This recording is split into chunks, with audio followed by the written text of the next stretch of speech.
Mr. Fix-It with the Bed Shed Kilbeggan. Need a new bed or mattress? Our helpful and experienced team will be only too happy to guide you to the best choice for you. Find the Bed Shed on Facebook and Instagram. Put our toolman to the test. Brian Cloonan, good morning. Top of the morning to you, Will. He's here from Cloonan's Hardware in Tullamore until 11 o'clock. So, any scandal, any crack, make something up. Oh, you know, I'm not like you. I just couldn't tell lies at will. Oh, well, you never heard the term fake news? We invented it. I was just going to say, exactly. You pioneered that long before it was a thing. Well, let's get down to business. Alice has the first query. She says there's an awful smell of soot in the living room. And we actually don't use that room very often, but we were hoping to do so over Christmas. But we can't unless we get rid of the aroma. What's causing it? So she probably put her finger on it by saying, we don't use that fire. You know, we don't use the room, therefore we don't light a fire in the fireplace, and therefore definitely. So funny enough, dry soot. So if your, actually I'll tell you about chimney sweep in a minute, but if your chimney sweep comes and cleans your chimney and hasn't been cleaned for a while, he could have the full of a black bag of soot, or certainly, you know, a large bucket of soot. And that soot will smell, but not that badly. You know, you'd stick your head into the bag and you'd smell it. But if that soot was wet, it absolutely stinks. So it's the wet dog principle. Exactly, the very same as the wet dog principle. There you go. Well done, Will. And uncharacteristically astute ovation. I would say the chimney is wet and you need to dry out the chimney to get rid of the smell. So the first question you'd ask is there a Chinese hat? Is there a cowl? Is there something to stop the rain coming into the chimney? Because the analogy we always give, if you left what day is today? Wednesday. So let's say last Friday you put a bucket outside your back door. After all the rain we've had, that bucket would be filled to the top. We've had so much rain, it would be filled to the top. So that they probably wouldn't. The dogs would drink it. Okay. If a normal person, and that certainly is not a category that applies to you, but if a normal person left a bucket outside the back door, it would be completely filled to the top. And therefore, that bucket is about the same size as the opening at the top of your chimney. So that amount of water is in your chimney. And of course, if there's no heat in it, it's not going to dry out. So really important, particularly in a chimney you don't use that often, to stop the rain from getting in, whatever way you stop it. The next thing then, because it's wet in there, now it can be caused by condensation. So you could have a Chinese hat on top and you still could have a condensation problem in the chimney, particularly on a chimney that's obviously every chimney or most chimneys are built to an outside wall, but sometimes, you know the way you'd see a square, so the chimney is actually on the outside, not just in the wall, but on the outside of the wall with a square of stuff built around it. And that is more prone to getting condensation in the chimney. But the big thing is you need to dry it out. So the easiest way to dry out a chimney is light a fire in it. The better way, again, is light a fire and burn either blue stone or hot spot or a chimney cleaning log in it, and that will dry out the chimney. So look at both those things, but light a fire in it more regularly and dry out the chimney. And I'd even go as far as on a day like today when it's not it is cold, but you're not using the room anyway by the sound of it.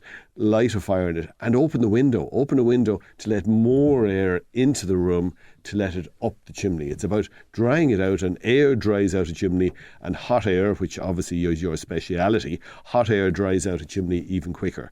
So light it and let it up there. I spoke to a chimney sweep. Can I just ask, before you move on, because a few people have queried this, who would fit a Chinese hat for you? Who's going to get up on the roof and do the job? So you need, a chimney sweep will do it for you because they're up on roofs the whole time. Now, the problem is they're busy, and I would be saying to people, we all think of getting the chimney cleaned when we light the first fire.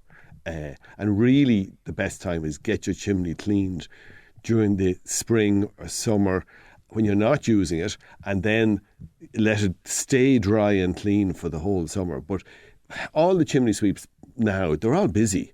they're all really, really busy, and they tend to book into areas. So, they don't want to be driving to a remote area to do one chimney and then go to another remote area to do another. They want to do a cluster. They do a cluster, exactly. So don't leave it till the last minute. Book it in and say, is there any chance of getting it done in the next while? And don't expect. And the other thing is, the chimney sweep could be booked in for yesterday. And yesterday was a torrentially wet day. No chimney sweeps climbing up at the top of the chimney on a torrentially wet day. It's not safe if there's a wind blowing, and it's not safe. So the whole thing is a movable feast. You could be booked in for the 22nd of November, and then the 22nd of November is a horribly wet day, and then the whole thing falls apart. And does he push everything forward? It's just difficult. So book in, but be patient. Be understanding that, the weather applies to the chimney sweep as much as it applies to you, but it applies to him more. You just, can't hang out your washing, or you can't go for a walk, or you can't do something like that. He can't work. So try and be a bit patient and factor in the fact that the chimney sweep is not infallible. He is infallible, but he has to depend on the weather. He's still reliant on Mother Nature. So exactly. The other thing then is a builder, a tradesman, a tradesperson who has public liability insurance, and because if he falls off the chimney and he doesn't have insurance, it's your insurance will have to pay for it. So look, we all know it's hard to get tradespeople at the moment. That's the reality of life. So phone around and see who you can get. I'll tell you this, my kids, I'm encouraging to go into the trades. Yeah, 100%. Because it's just such a skill shortage, and it's not going to change anytime soon.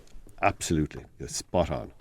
Brian, stay there for a moment. 083 3010 103. Text and WhatsApp, whatever your question is for Brian Cloonan. We'll try and tackle it between now and 11. Mr. Fix-It with a bed shed Kilbeggan. Quality, choice and value you can't beat. With over 80 beds, headboards and mattresses to suit all budgets. Find the bed shed on Facebook and Instagram. Brian Cloonan is here from Cloonan's Hardware in Tullamore. Next question. Ask Mr. Cloonan about the name of paint to cover old kitchen walls with uneven areas. Well, what I'd always say is a matte emulsion disguises a lot. So traditionally in a kitchen you used to use silk vinyl or mid-sheen emulsion. And silk sheen, you get the idea. There's a slight sheen. It meant there was more vinyl in it, and that made it more washable for kitchens and bathrooms and areas that, needed to be washed more often. But nowadays nearly every brand of paint does the likes of Clean Extreme or Scrubbable Matte. So they're really tough, washable paints, and because they're matte, they don't tend to show up discrepancies as much as any of the other paints do. The other thing is, as well as being more washable and more scrubbable, they actually simply stay cleaner longer. So it's a bit like putting the toughness of the paint that you put on your interior doors on the wall, but yet still looking like an ordinary emulsion paint. So yes, they're more expensive, but they stay clean so much longer, you don't have to paint as often. So they probably work out cheaper in the long run. In fact, they definitely do. If you're sticking with the same colour perennially, as opposed to changing every couple of years, they definitely work out an awful lot cheaper than using an ordinary emulsion paint, because they just stay clean so much longer. And if you're paying someone to do the painting, it just say you might get 6, 7, 8 years out of a coat of paint as opposed to 3 or 4 years out of a coat of paint in the kitchen.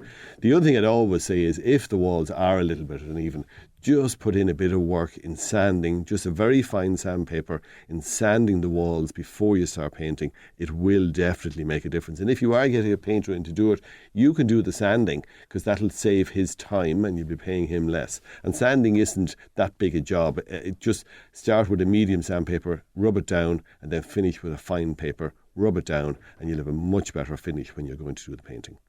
I'll take your word on that. I just supervise. I got that. I think the whole of the Midlands knows that your wife is the DIY person in your house. Remind me to send you a voice note about that, actually. Okay.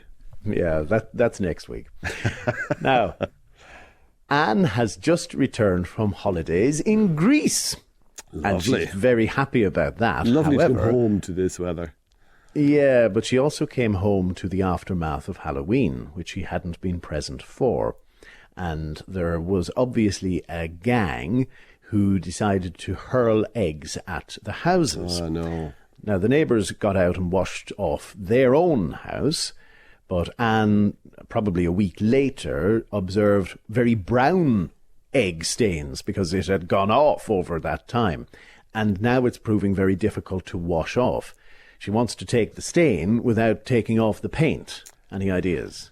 Yeah, it only takes one thoughtful neighbour to realise that Anne's on holidays and I'll do her house as well. But of course, sometimes it just doesn't occur to us. It just genuinely doesn't occur to us. And depending on where you live, you mightn't even know your neighbours. Yeah, well, there is that. And of course, there may be the thing that you'd be busy washing the eggs off and the alarm goes off, and then suddenly you're panicked over the alarm going off, and you're trying to contact your neighbour in Greece saying, it's okay, it's only me. So the best thing really to use here, believe it or not, is oven cleaner. So either the spray or even better, the gel oven cleaner, not expensive, spray it on, give it about 20 minutes. So it softens up and it rarely affects the paint. Now you won't know, there's so many different types of paint nowadays. So what you would do is test a little area at the back of the house where it's not seen, in the boiler house, the shed or whatever. Just do exactly what you're going to do, even though there's no stain there. Brush it on or spray it on, leave it 15 minutes, get a soft brush, like a clothes brush or a washer brush. You don't want you don't want a wire brush. You don't want a really stiff brush. You don't want a nail brush or a scrubbing brush. It will be too hard on the paint. So something that's a shoe brush, one of those softer bristles brushes, but yet enough that it'll give it a bit of abrasion. And put it on, leave it 20 minutes, give it a scrub, hot water, wash it off, and leave it to dry. And I'd say it'll be absolutely fine. You may not know Willie Ford Photography, but it's worth looking up his page on Facebook because he has just shared images from the lake shore of Loch Oul, captured between 1 a.m. and 3:30 in the morning. I've just sent them to you, Brian, for a quick look. They are fantastic. And it's the aurora. That's it's incredible. The northern lights, and I'm not sure what sort of filter or shutter time he had the lens open for, but it's incredible, from the pinks all the way down to the greens near the horizon. And I struggle to think of a better shot of the northern lights. All I can say is it looks so incredible. I actually think you should ask him to do your publicity shots, because I have seen your publicity shots and they definitely need some sort of filter editing. It needs a lot of serious editing. Really? You haven't seen it then? It's already heavily edited. But Willie Ford Photography, if you are a fan of just great art, the art of taking great photos, it's worth taking a look incredible. there. Okay, back to business. So Moira says she got the walls of her house pumped full of insulation, and it has made the house warmer, but now there's a fierce draft coming in underneath the front door. So she's wondering what might make this feel better. So the two things we'll get in the shop at this time of the year when someone mentions their front door will be, I suppose, three things.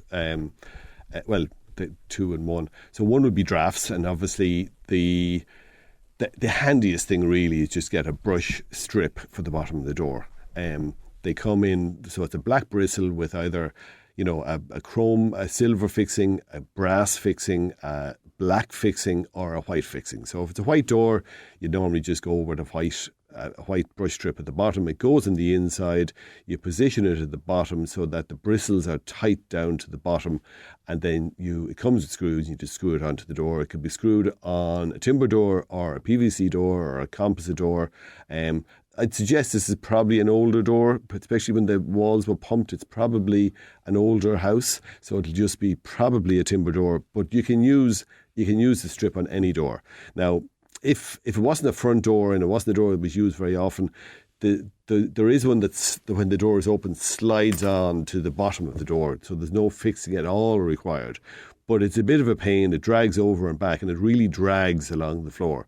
So as I say, if it was a door that wasn't, it was a hot press. Well, you wouldn't be putting a draft excluder in a hot press unless you had major holes coming down from the attic. But I would say the one you screw on is really the best one to deal with that. Now, don't forget, in every house you need a little bit of ventilation. So sometimes when walls are pumped, the ventilation can go down, and they normally put in vents when they're pumping if there's no vents there. But don't ever forget that every chimney, if there's an appliance in a room that burns fuel, it does need to have ventilation to allow air to leave that room. Otherwise, you'll have a terrible problem with downdraft.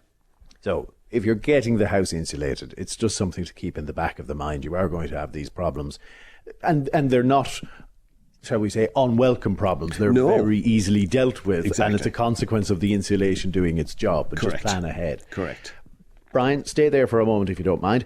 More questions in just a moment. And also, after 11, former Justice Minister Charlie Flanagan pays tribute to one of the bravest Gardaí the Midlands has ever seen. And also, Laois County Council increasing commercial rates for businesses. But it's all in the name of better public services. Is it justified? That's in an hour. Mr. Fix-It with the Bedshed Kilbeggan. Need a new bed or mattress? Our helpful and experienced team will be only too happy to guide you to the best choice for you. Find the Bedshed on Facebook and Instagram. Abby is in Portarlington and she says, in the south side of our house, we have a bedroom, and on the ceiling there's a damp or a mould patch, some sort of black anyway. And I want it gone, and my husband is determined that he is going to do it himself. He's not getting a painter, he's not getting anybody qualified. What is the best thing for him to use so I don't have to hire somebody else in afterwards? So funny enough, Will, when you started the last, whichever question it was, the question about I've just gotten the house pumped, I actually immediately, I was nearly going to interrupt and say, and there's black spots on the wall. Because when somebody walks into the shop or phones into the station with a sentence that starts with, I just got the house pumped, but 99 times out of 100, it's black mould on the ceiling or on the wall, close to the ceiling or in a corner or whatever. And it's always 99 times out of 100, it's simply caused by a cold patch.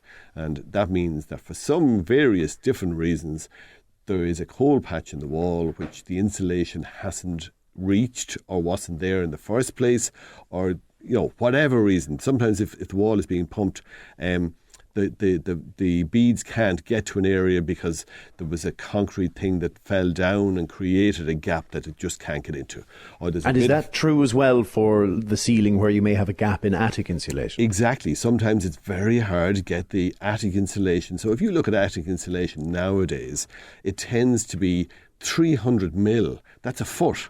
Like that's twice your hand span, or in your case, your shoe size is only 6, so it's twice your shoe size, and it's very hard to get that down into the very, very edge of. So you're up in the attic, looking down, if you like, at your ceiling. It's hard to get it right into the corner, and then that patch can be colder, and then you get mold starting to grow, and when mold starts to grow, it just continues to grow and grow and grow and grow, and then we very often tend to wash it, and when we wash it, we spread it, and we take this thing that thrives on warm water and we add warm water to it and just make it worse.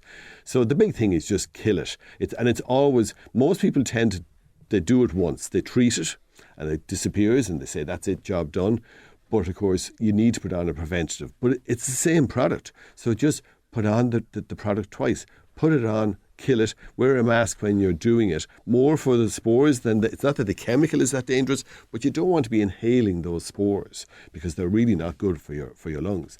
So, and then likewise, you don't want to be sleeping in a room with a lot of mould in the area. And if there's mould there, it could be in other spots that you're not aware of. So treat the whole, pull out the bed from the wall. If there's furniture up against a wall, just check all those areas, because it's so easy to do it when you're doing it. And the easiest way of treating it, to be honest with you, is just get a sponge or a rag and put on a pair of gloves and soak the sponge or the rag in the fungicidal solution and just wipe it over it. That's it. And leave it to work for 24 hours, and now the mould is dead and you can wash it off without a problem. You can do painting if you need to, but whether you're going to paint or just wash it off, reapply it again. So get a clean rag or a clean sponge and wipe it over the whole area again, and don't wash it off. And that'll stop that from coming in. And as I say, I'd say at least 1 in 3 houses in the Midlands tends to have a problem somewhere inside with mould somewhere, and it's just a matter of stopping it from getting any worse. Next is Josephine in Road, who says, we had ceramic floor tiles put down a few years ago. They now need a good floor polish or something to give them a shine. What would you recommend? Well, a lot of floor tiles aren't shiny because floor tiles have to be non-slip. So, you don't want... I was in a hotel recently and someone was telling me that in this Midlands hotel that there is the most fabulous polished marble on the floor, covered with a fabulous carpet, but covered with carpet because it was just too slippy. And if somebody came in from outside with wet feet, it was just so slippy they had to cover it with carpet. So you don't want a floor surface to be very slippy, and therefore all floor tiles are non-slip, and that often means it's hard to get a hide loss on a floor tile. But what I'd say to you is the very first thing you do, get a very strong floor cleaner. So extra tough, extra heavy duty, whatever term is on it, and clean the floors. And very often, if you can bring the floors back to their original, very often on a floor there'll be a build-up because of the non-slip aspect. There'll be an incremental build-up that you're not aware of, unless, you had a sideboard and you move the sideboard and then you look at the tiles and say, oh my God, look where the sideboard was, and the tile is like new, and look how dirty it is there, even though it didn't look dirty. It was an incremental build-up of dirt, which creates a dullness, and it just doesn't look as well. So clean it really, really well and see what you think of it then. And if you're not happy with it, get a floor polish a tile polish for floors that goes on with a paint roller. Now, it's not a varnish, it's only a polish. It's just that the easiest way to apply it evenly is a paint roller. And you give it 2 coats of this polish. You'd normally do it last thing at night. Come down in the morning, it's perfect to walk on, and then the next night you're going to do the same thing again, but you're going to go in the opposite direction. So if you were looking at a hall and you went up, down, up, down, up, down with the first coat, you'd be going over and back, right to left with the second coat to make sure you have a nice even coat on the entire thing. I was really heartbroken recently. Go on. Well, I got a message from a neighbour of mine. My wife had been in touch. Apparently, she was looking for some sort of assistance with something in the bedroom. That's all I know. But it got worse. Would you like to hear the voice note? Go on, please. Good morning. Do you remember the other day whenever we were talking, I was fixing the door and you said you had some wood? Now, I need to point out that this is not from bedroom gymnastics. This is purely from Will throwing the kids at the bed. And the lats underneath are gone. So Glenn is here and he's going to fix it for me. But I'm just wondering, do you have any spare wood, kind of reasonably solid and thick, that we could use? Rebecca, stop it. She's laughing at me saying reasonably solid and thick. If you any, oh God, I just realised what I said. Liam, do you have any reasonably solid and thick wood? Yeah, and I've heard enough. Anyway, you know what I mean. And if you do, that would be great. And I'm now Stop it. We don't need to hear her anymore. You shouldn't be playing that on Midlands 103. By the way, can I just say... Oh, are we live? We're still live, I'm afraid. We're still live. Can I just say, just before I go, just so many people asked me to pass on their sympathies to you and the loss of your dad. I know I was talking to you, but so many people said it to me. They seem to think that for some reason we don't hate each other as much as we do, and I would pass on everyone's good wishes. But just so many people were sympathising. It's never easy. It's always a tough loss, and I think he dealt with it very well. Well, look, thank you. With the help of great friends, great colleagues, great family, great neighbours, too many people to thank, but that's the circle of life, unfortunately. Yeah, that's it. We will miss him. But thank you, Brian. All right, and you can find Mr. Cloonan at Cloonan's Hardware in Tullamore, and indeed next Wednesday, 10:20, he shall be back here. David Hollywood takes you through the final hour of the programme.